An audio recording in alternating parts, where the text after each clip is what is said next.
Clark, in time for this week's letter to Hong Kong, which comes from Albert Chan, legislator with People Power.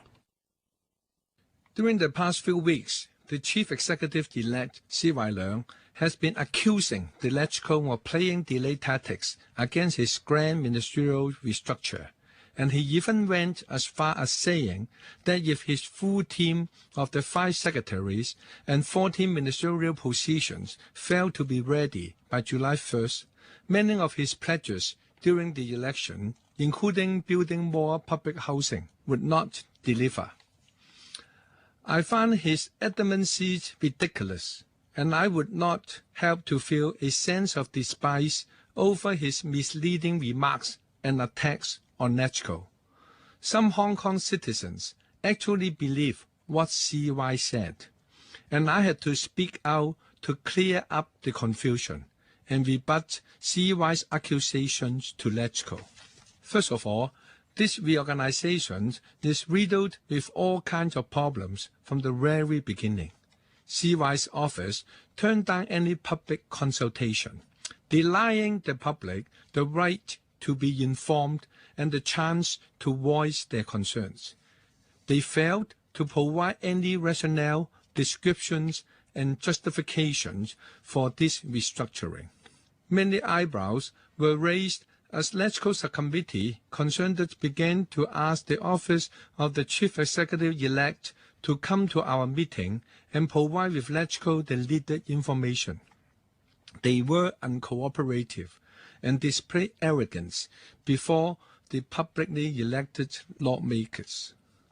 As elected legislators, we merely exercise our duty to scrutinize the proposed restructuring, and they wanted nothing of it except for us to act like rubber stamps. When we did what was expected of any elected members of a legislature, they badmouthed the Legco, accusing us of not putting the interests of Hong Kong people first. On the contrary, by asking detailed questions and challenging the proposal, we are doing so for the best interests of Hong Kong people. By and large, this restructuring was a lead to a major shake-up to the current administration. Legco played the role of the gatekeepers, trying its best to weed out any potential problem before it would cause long-lasting adverse effect to Hong Kong public. Wai-yip is asking us to be irresponsible elected lawmakers if he wanted us to just approve the proposed ministerial structure first. First of all, me and many of my colleagues failed to see any vision, mission, or rationale behind this major overhaul.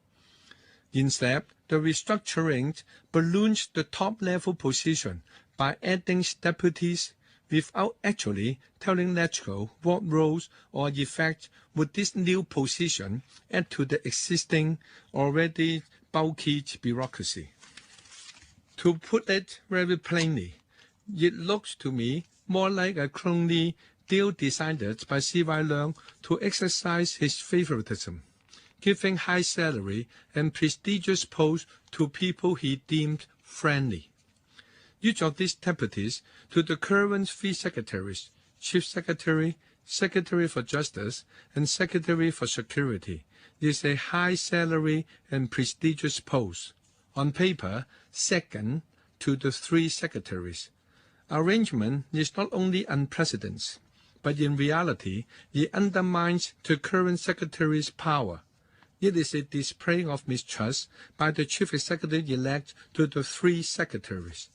The kind of arrangement, as I see it, will not facilitate the policies, but actually cause conflict in policy and decision-making. I had to rebut CY's claim. He said, if his ministerial restructuring is not complete and ready by July 1st, it will affect the progress of providing more public housing units. Let's look at real figure. In 1990, when Hong Kong was still under colonial government, the Bureau for Housing and Land were separate, yet they still managed to provide a total of 91,000 units per year. In year 2000, under the administration of C.H. Dong, the number of public housing units provided was 115,000, with housing and land policies under separate bureaus. What does the above figure tell us?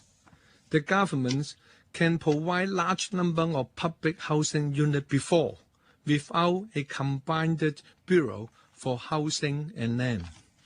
The government's ability to provide public services to Hong Kong people could never be undermined because it was built upon legality, due processes, and a constantly running civil servants organizations. CY's ministerial restructuring can wait, and the SAR government can still operate with the current structure to deliver the housing unit, as we saw from example before and after the handover. As LegCo member, we see this restructuring will affect Hong Kong people's livelihood for years to come. And before irreparable damage could be done, we have to be extra vigilant to challenge the rationale behind the restructuring, asking all kinds of questions to find out if it is justified, as the public has to pay for more officials, not to mention that this change will put current structures and processes in chaos for some period. It will also create confusion among civil servants when there will be so many heads in the bureaucracies. People may question why LegCo had to stall the ministerial reform. But remember, this kind of restructuring before a chief executive-elect took office was unprecedented. The previous chief executive-elect will only start to make organizational change after they took office. And this time, the LegCo were only given very little time to examine and prepare amidst other pieces of law. It is unfair for CY to corner LegCo, expect us to nod through the changes and then attacking us for doing our jobs. Hong Kong people must distinguish between firm leadership versus forcing one's way through recklessly. LegCo is responsible to oversee the running of the government. Let me remind the chief executive-elect, if he keeps on bulldozing his way with all his initiative, he is heading Hong Kong towards disaster. He wrongly thinks that we are against him personally. On the contrary, we are only upholding the due process of the LegCo to safeguard Hong Kong people. It is not for him to try and override it merely if it inconveniences him.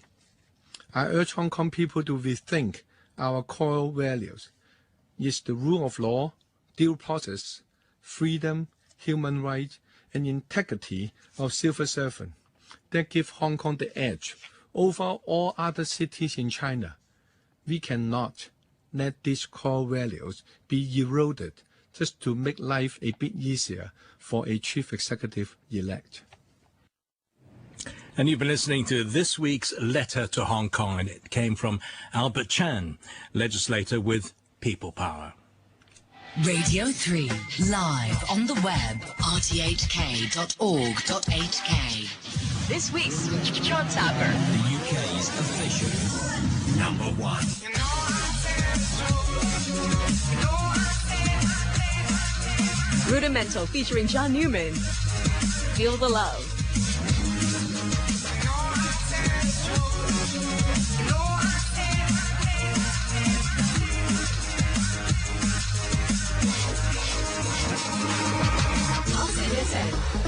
Direct update of global chart action. Counting down the top 10 singles from the US to the UK. And your Request Hour. You name the songs, we get them on air. Join me, Alison Howe, on Sunday mornings with the latest album review and a top 10 at 10 chart countdown. Only here on Radio 3. In the car. Anyway, let's move on now. Women and secrets. On the boat. If you're a vegetarian, you should know that name. On your couch. No, I don't play High School Musical on my car stereo at high volume. And on the air, Sunday afternoons with Simon Wilson. So please stop defacing my Facebook page. 1:10, Sundays on Radio 3. Oh yeah, it's all good. Radio 3.